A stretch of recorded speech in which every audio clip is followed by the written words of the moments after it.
Welcome to Timeless. Enjoy this lovely opening. Voyager crashed and buried under the ice. I didn't expect this ending for it really, but then I've never been much of an optimist. The two who come across this scene are Chakotay and Harry Kim, who are the only survivors of that crew. Yes, even when they're handing out merciful deaths, Harry manages to get the short straw. But anyway, Voyager crashed here with such an impact that in some places 6 decks have been compressed into one. But you're watching this on television, so no, there's no mangled people in there who were breathing their last or cut in half by the impact or whatever. No, they're just kind of lying there covered in frost, like they all just kind of carefully passed on or something like that, and then got touched by Jack Frost. Like so many, Chakotay wants Seven's body. Unlike most, this is despite the fact that she's dead. After he gets that, though, he joins Harry when he reactivates the Doctor, who naturally is downing a bottle of Whiskey Tango Foxtrot at the sight of all of this, so Chakotay has to explain. They're planning to alter history. Step 1 naturally being, kill Hitler. Back in the show's normal present, there's a celebration, as the crew has put together a new form of propulsion based upon Seven's Borg transwarp knowledge, quantum slipstream technology that was stolen from a swollen-headed alien, and of course, magic crystals. That is barely a joke. The whole thing requires a special crystal that has never been mentioned before or will again afterwards, and is the reason that there is pressure to do this quickly. But we're going to go through the looking glass here at this party. Tom is the one who is working, while Harry is relaxed. Well, he's pantomiming the appearance of relaxation, even as his soul eternally faces an abyss that mocks his dreams and laughs at his tears, and forever promises that his every attempt to find joy will turn to dust in his hands and ash in his mouth and a rather nasty itch in all his intimate places. Things go bad for Harry is what I'm saying. Tom's working on this right now because he's got some rather bad news. He's been making some calculations, and now he's confirmed this thing isn't going to work. You might say, Tom Paris, the pilot, knows the theory and practical application of this hybrid alien technology by way of supercrystals. Isn't that a little far-fetched to think that he knows more than all these specialists do? Well, this is actually consistent because thanks to Tom's name constantly being applied for anything that didn't obviously fit in someone else's department, he has become more than a Renaissance man. He is the Renaissance man that other Renaissance men aspire to be. The only reason they never carved him in stone is they weren't allowed to make penises as large as his.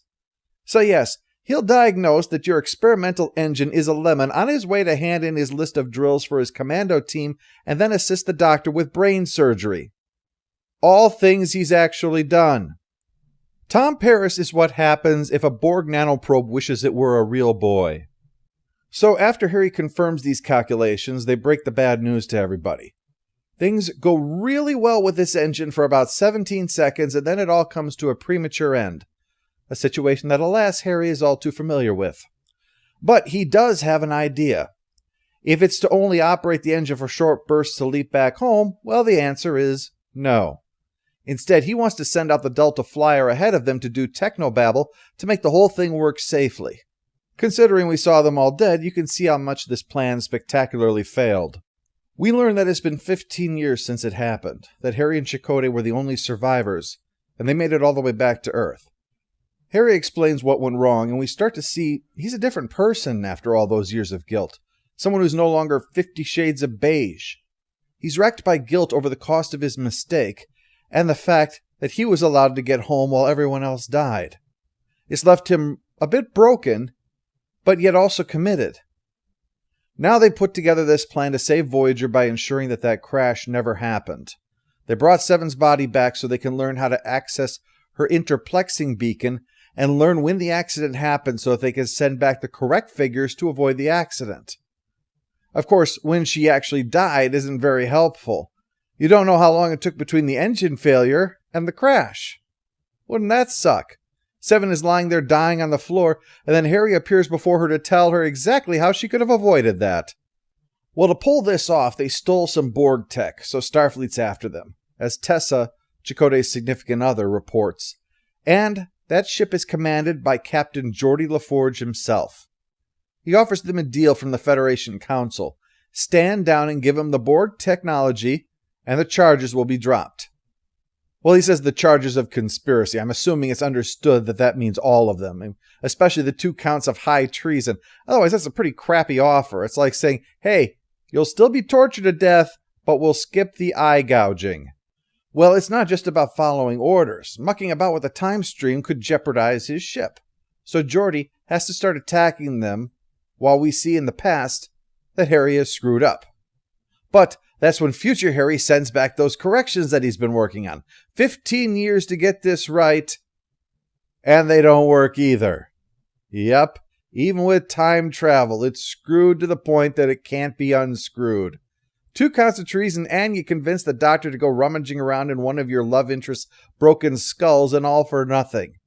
That's why I say bad things happen to Harry. He reaches for redemption, and it shrivels away at his very touch. Harry starts to lose it, but Doc convinces him that he could at least save their lives even if he can't bring them home. He does it thanks to the Doctor's mobile emitter, and right before the Delta Flyer blows itself up. So Voyager exits the slipstream intact and 10 years closer to home. Good. Let's toss this thing back on the pile of junk we'll never talk about again.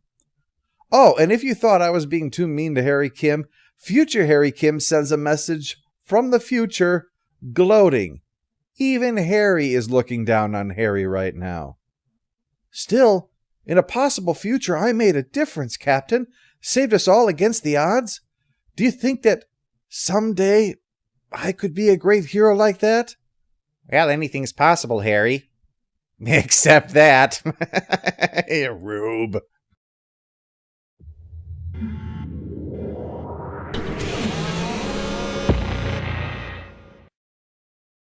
One thing you can say about Timeless, things really came together.